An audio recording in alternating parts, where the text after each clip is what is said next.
네, 오늘 본문 우리 야고보서 4장 우리 4절에서 5절 말씀 중심으로 왜 세상과 벗대면 안 될까요? 왜 세상과 벗대면 안 될까요? 라는 제목으로 함께 도전을 받으면 참 좋겠습니다. 먼저 사실 오늘 본문이 두 절이지만은 사실은 굉장히 난해한 구절 중에 하나입니다. 그래서 참 많은 또 이렇게 논란이 있는 구절인데요. 먼저 단어부터 먼저 확실하게 알고 이해를 해야 될 것 같습니다. 오늘 본문에서 세상과 벗대지 말라 이렇게 했는데 이 세상은 뭘 의미하는 걸까요?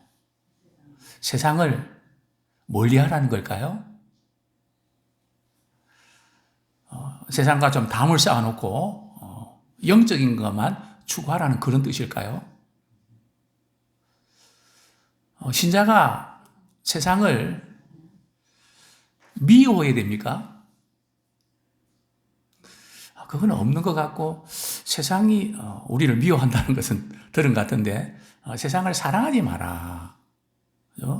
분명히 그렇게 말씀하고 있거든요.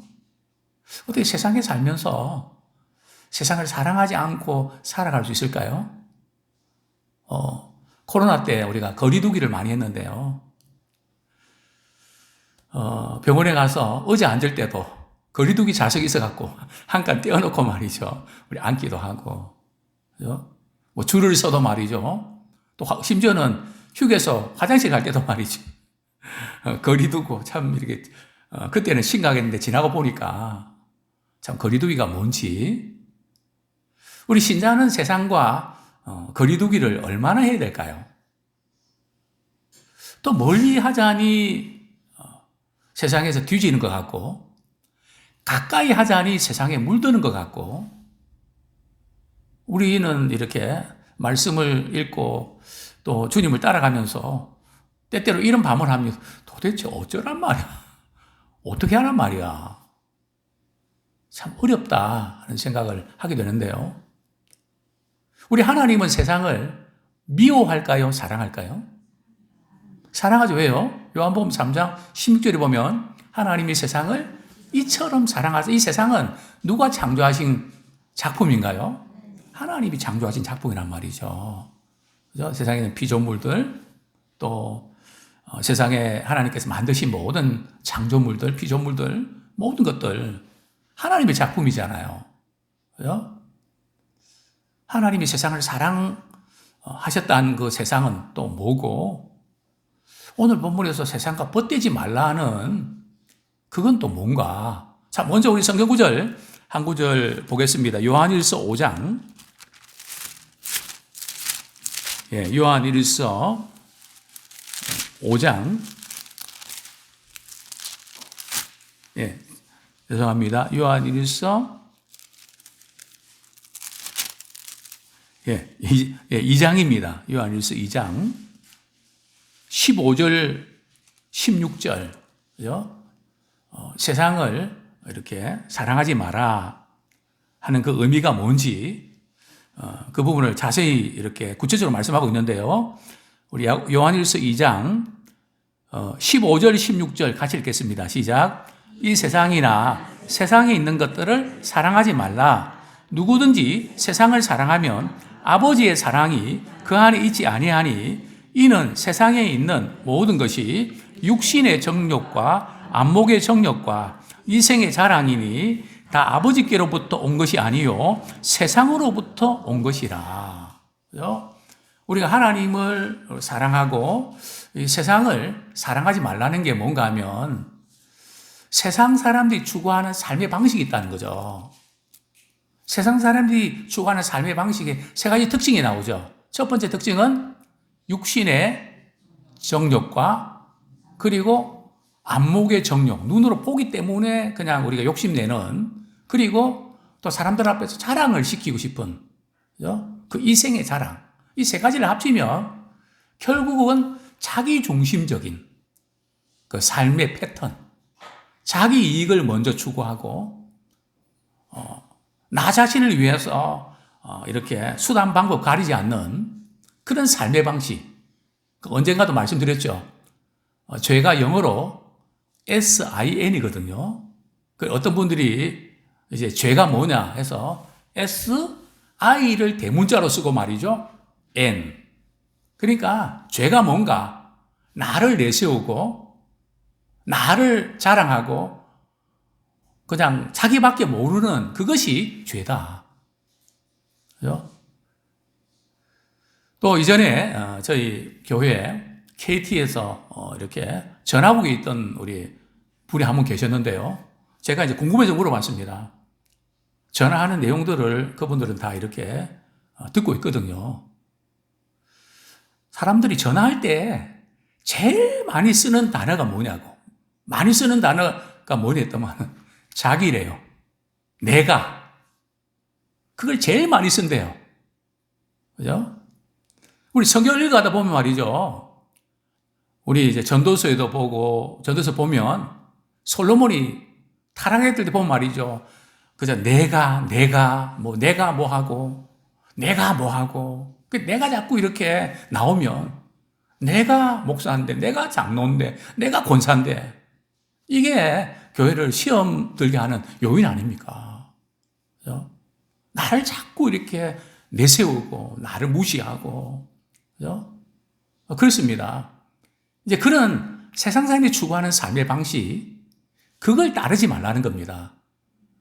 죄악을 따르는, 육체 욕심을 따르는. 왜냐하면 그 배후에는 누가 부추긴다고요? 사단이 늘 그렇게 부추긴단 말이죠. 그래서 그런 삶의 방식을 따르지 마라. 그죠? 그래서 오늘 성경에서 세상과 벗대면 안 된다 하는 의미가 바로 그런 것입니다. 자, 두 번째로 다시 본문 돌아와서 말이죠. 4절에 보면 간음한 여인들아. 그죠? 간음한 여인들아. 그래서 여기서 말하는 그 간음한 여인들은 신자일까요? 불신자일까요? 신자를 가르칩니다. 간음은 말 그대로 육체적으로 비정상적인 성관계를 하는 것이 간음이죠. 즉 여기서 성경에서 말하는 간음의 의미는 육체적으로 간음하는 그런 의미보다는 영적으로 말이죠. 하나님도 사랑하고 세상도 사랑하는, 그죠? 동시에 섬기는, 하나님도 사랑하고 돈도 사랑하는 것. 이 두 가지가 가능할까요? 불가능할까요? 우리는 그렇게 배워서 불가능하다고 알지만은 나는 가능할 것 같죠. 내 정도 신앙 수준이면 뭐 그거 하나님도 사랑하고 없어서 못 쓰지. 있으면 잘 쓸 것 같은데. 그렇죠? 그러나 성경은 하나님과 재물을 섬기는 것이 불가능하다고 말합니다. 임파서블이라고 그러거든요. 어느 정도는 가능할까? 이게 아니라 아예 불가능하다. 그렇죠? 오늘 사실 본문도 세상과 벗대지 마라. 사실 제 마음에는 육신적인 생각에는 세상과 좀 벗대면 왜 안 되죠? 하나님 너무 이렇게 심하게 말씀하시는 거 아니세요? 말로는 우리가 그렇게 못하지만 마음으로 말이죠. 세상과 벗대지 마라. 세상과 벗대면 그게 뭐라고요? 하나님과 원수가 된대.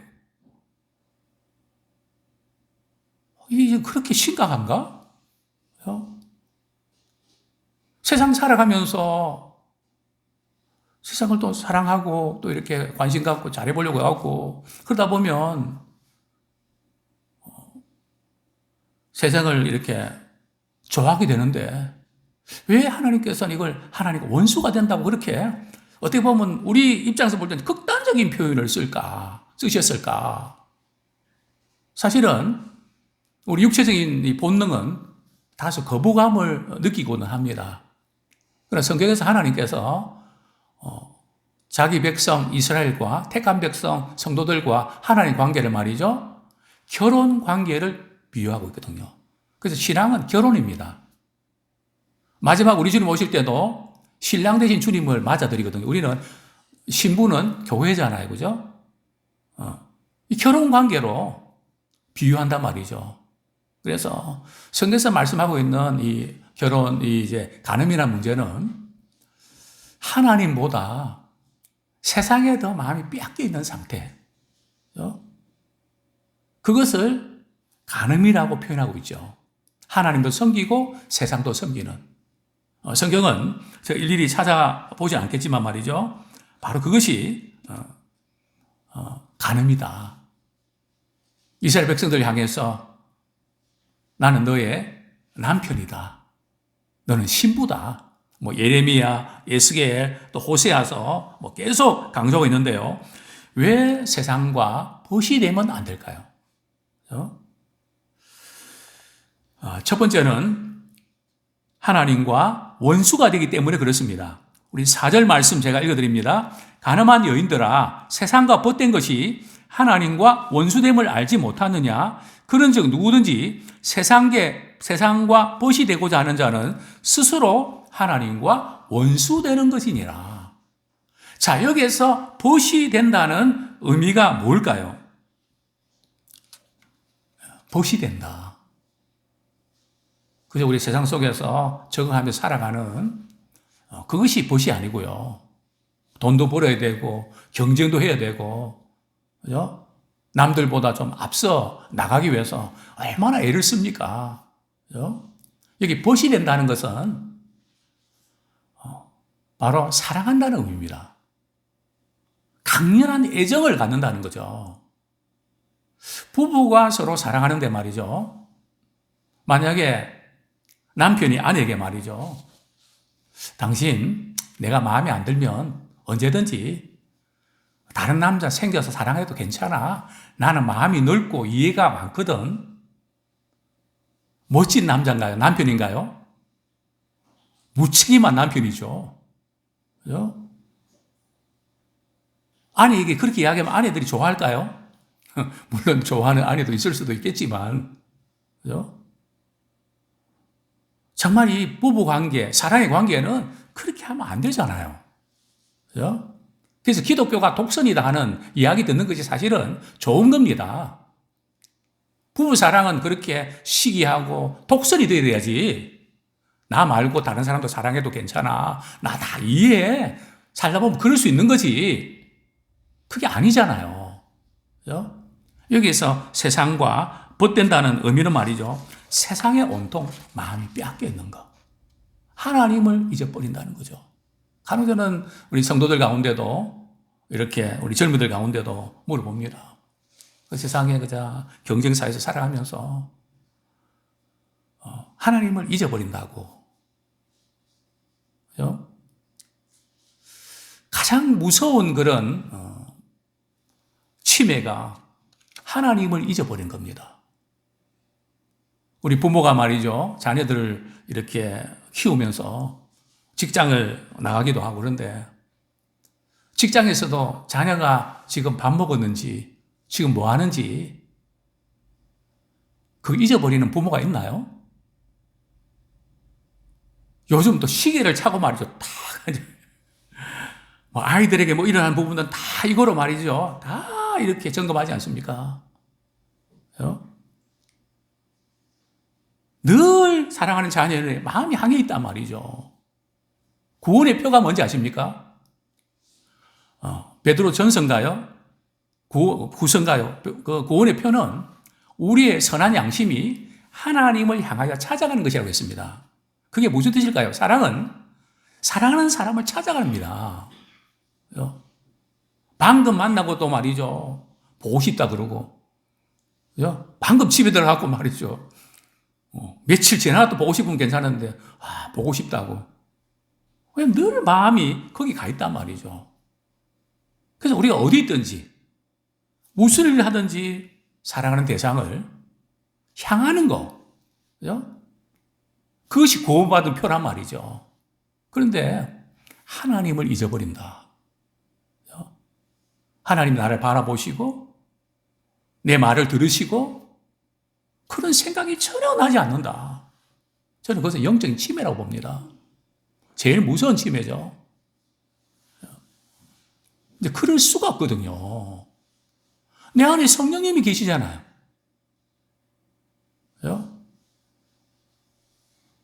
성부, 성자, 성령, 하나님은 한 분이시잖아요. 근데 하나님을 잊어버려요.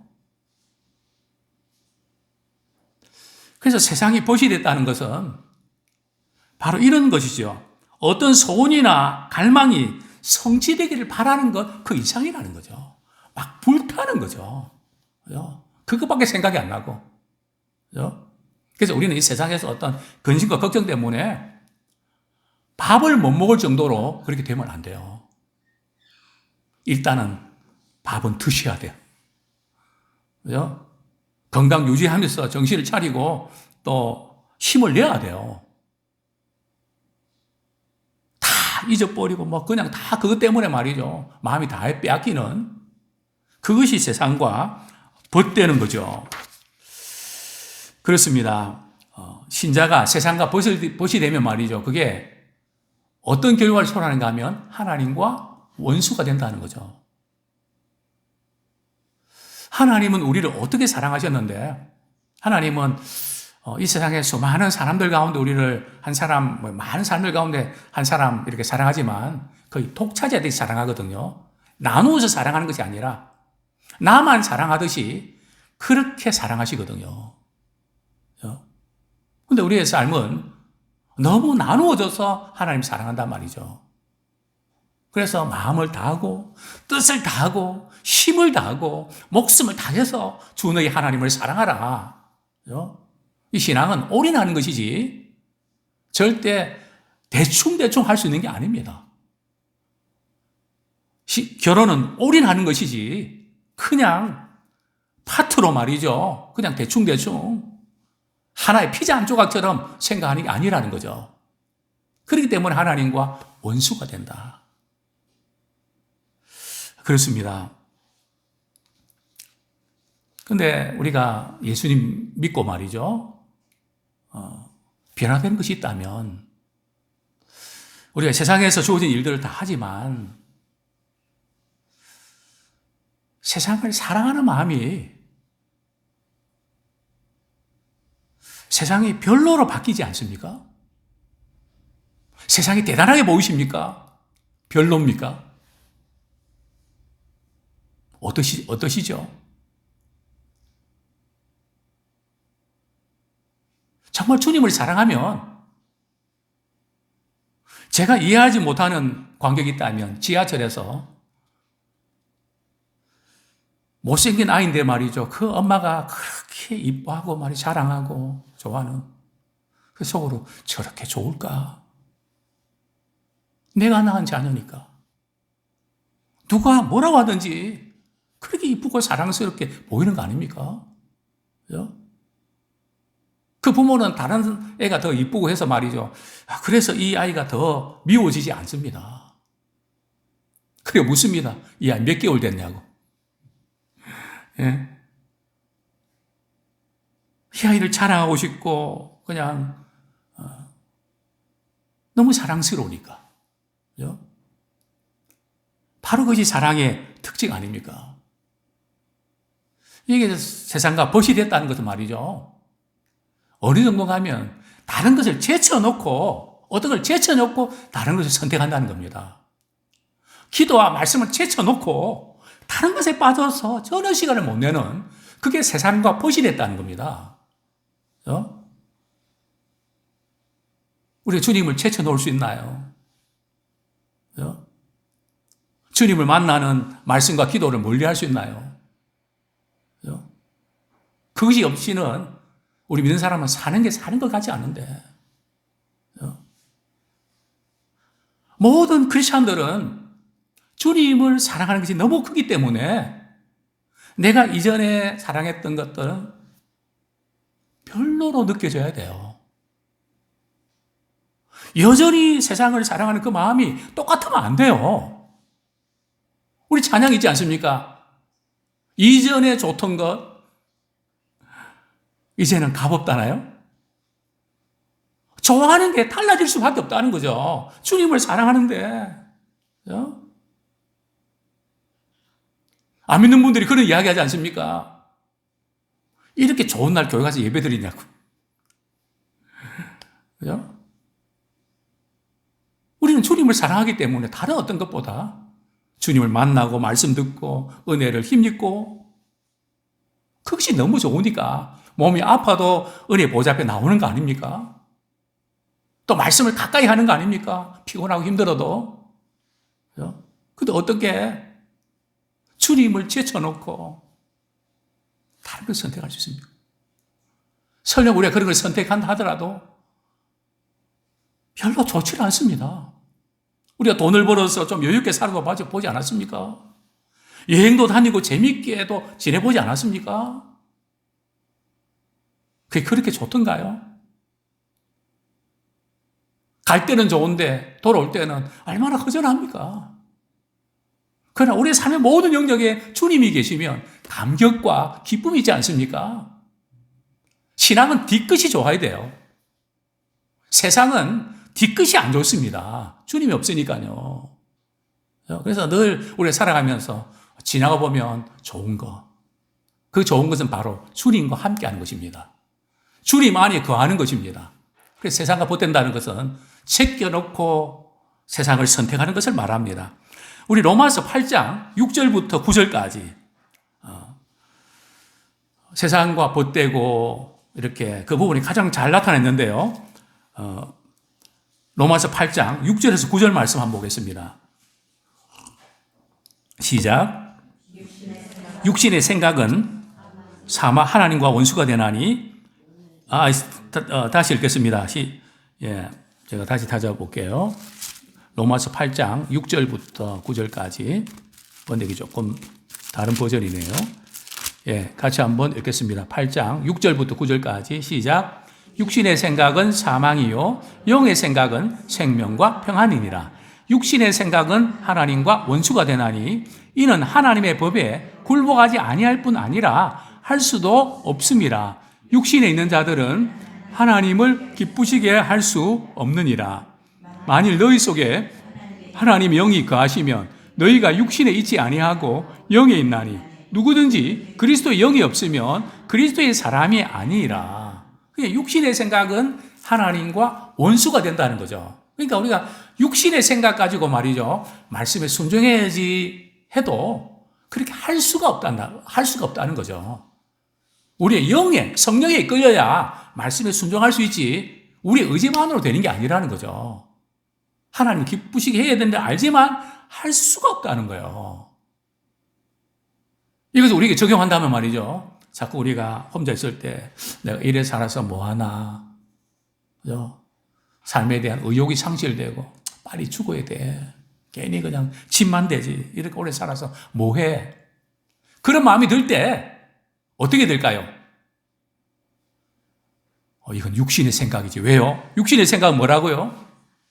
사망이란 말이에요. 자꾸 죽고 싶고 우울해지고 싶고 이런 것에 머물면 그럼 우리는 이 육신의 생각을 뭐로 바꿔야 되죠? 영의 생각으로 바꾸셔야 돼요. 어떻게 해요? 성경 말씀을 읽습니다. 성경 말씀은 성령의 감동 기록된 거잖아요. 그 말씀을 읽는 순간에 우리의 생각이 영의 생각으로 바뀐단 말이죠. 성경을 읽는 순간에 어떤 생각으로 바뀐다고요? 생명과 평안으로 바뀐다는 거죠. 제가 대치동에 삽시다 하는 게 늘 우리 삶 속에서 대치를 시게 된다는 거죠. 아무쪼록 우리는 영의 생각으로 참 세상 가운데서 마음이 빼앗기 쉬운데 우리는 하나님의 세상과 벗대면 하나님과 원수된다. 자, 두 번째, 세상을 사랑하면 성령께서 시게 하신다는 거죠. 내 안에 계신 성령님께서 말이에요. 우리가 세상과 벗이돼 거기 마음이 다 빼앗겨 있으면 성령께서 시게 하신다. 성령도 시게 하시는가? 그만큼 우리를 사랑하신다는 거죠. 성령께서 이 시게 하실 때 우리가 느끼는 것은 영 마음이 안 좋죠. 뒤끝이 영 안 좋은 겁니다. 그래서 우리가 영적으로 이 부분을 우리가 아셔야 됩니다. 이게 영 참 안 좋다. 내 안에 계신 성령께서 근심하고 계시는구나. 또 성령께서 정말 이렇게 우리가 하는 일 통해서 기쁨을 우리에게 주실 때가 있거든요. 그걸 차이를 우리가 아셔야 됩니다. 우리 한 두 가지 예를 들면 말이죠. 성경에 보면 다윗이 블레셋에 있을 때 말이죠. 계속 사울 왕이 다윗을 죽이려고 하잖아요.